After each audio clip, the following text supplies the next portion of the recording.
राधे राधे दोस्तों, आइए हमारे चैनल अलौकिक श्रद्धा में आपका स्वागत है। आज हम इस वीडियो में वैशाख मास महत्तम कथा अध्याय 20 सुनेंगे। तो आइए शुरू करते हैं। श्री सुतदेव जी बोले, हे राजन, भगवान के प्यारे पापनाशक वैशाख महत्तम का फल भी सुनो। पूर्व काल में पांचाल देश में पुरुयशा नाम का एक राजा, जो पुण्यशील एवं बुद्धिमान राजा भूरियशा के पुत्र थे। पिता के मरने के बाद पुरुयशा राज्य सिंहासन पर बैठे। वे धर्म की अभिलाषा रखने वाले, शूरता, उदारता आदि गुणों से संपन्न और धनुष विद्या में प्रवीण थे। उन महामती नरेश ने अपने धर्म के अनुसार पृथ्वी का पालन किया। कुछ काल के पश्चात राजा का धन नष्ट हो गया। हाथी और घोड़े बड़े बड़े रोगों से पीड़ित होकर मर गए। उनके राज्य में ऐसा भारी अकाल पड़ा जो मनुष्यों का अत्यंत विनाश करने वाला था। पांचाल नरेश राजा पुरुयशा को निर्बल जानकर उनके शत्रुओं ने आक्रमण किया और युद्ध में उनको जीत लिया। तदंतर पराजित हुए राजा ने अपनी पत्नी सिखिड़ी के साथ पर्वत का कंदरा में प्रवेश किया। साथ में दासी सेवक गण भी थे। इस प्रकार छिपे रहकर राजा मन ही मन विचार करने लगे कि मेरी यह क्या अवस्था हो गई। मैं जन्म और कर्म से शुद्ध हूँ, माता और पिता के हित में तत्पर रहा हूँ, गुरु भक्त, उदार, ब्राह्मणों का सेवक, धर्म परायण और सब प्राणियों के प्रति दयालु, देव पूजक और जितेंद्रिय भी हूँ। फिर किस कर्म के कारण मुझे अविशेष दुख देने वाली दरिद्रता प्राप्त हुई है? किस कर्म से मेरी पराजय हुई? किसके फल स्वरूप मुझे वनवास मिला है? इस प्रकार चिंता से व्याकुल होकर राजा ने खिन्न चित्त से अपने सर्वज्ञ गुरु मुनि श्रेष्ठ आज और उपयाज का स्मरण किया। राजा के आवाहन करने पर दोनों बुद्धिमान मुनीश्वर वहां आए।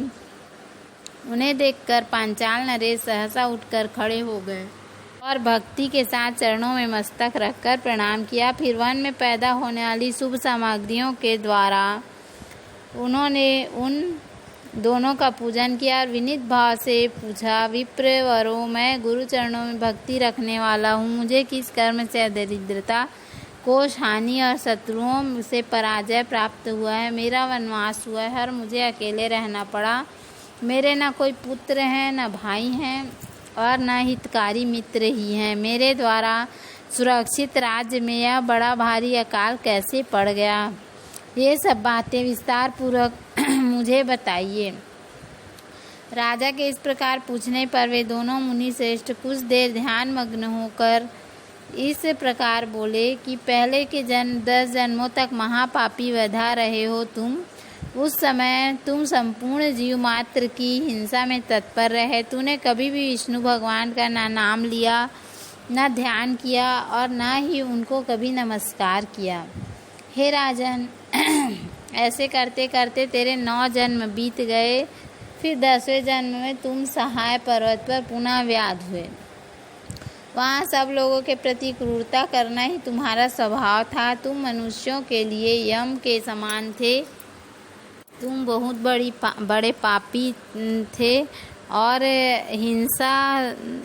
हिंसा ऐसे करते थे कि जिसके छोटे छोटे बच्चे ऐसे मृगों और पक्षियों का वध करते थे। साधु पुरुषों के तिरस्कार से शत्रुओं द्वारा तुम्हारी पराजय हुई। कभी दान न देने से के दोष से तुम्हारे घर में दरिद्रता प्राप्ति हुई। तुमने दूसरों को सेवा उद्योग में डाला, इसलिए तुम्हें दुख वनवास मिला है। सबसे प्रिय होने के कारण तुम्हें असहाय दुख मिला है। तुम्हारे क्रूर कर्मों के फल से ही इस जन्म में तुम्हें यह सजा मिला है। राज्य भी छीन गया। अब हम तेरे लिए सतकुल में जन्म लेने का कारण बताते हैं। जब 10वें जन्म में तू गौड़ देश का राजा देश में था, तब पथिकों को बड़ा कष्ट दिया करता था। एक दिन कंटक में वन में 2 धनी वैश्य और एक मुनि, यदि तुम सुख, राज्य, धन, संपत्ति, स्वर्ग और मोक्ष चाहते हो अथवा अपना सायुज्य श्री हरि के पद की अभिलाषा रखते हो, तो वैशाख मास के धर्मों का पालन करो, इससे सब प्रकार के सुख पाओगे। इस समय वैशाख मास चल रहा है। आज अक्षय तृतीया है।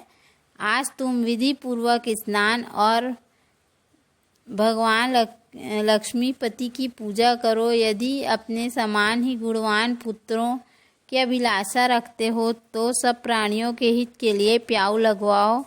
इस पवित्र वैशाख मास में भगवान मधुसूदन की प्रसन्नता के लिए यदि तुम निष्काम भाव से धर्मों का अनुष्ठान करोगे तो अंतःकरण शुद्ध होने पर तुम्हें भगवान विष्णु का प्रत्यक्ष दर्शन होगा।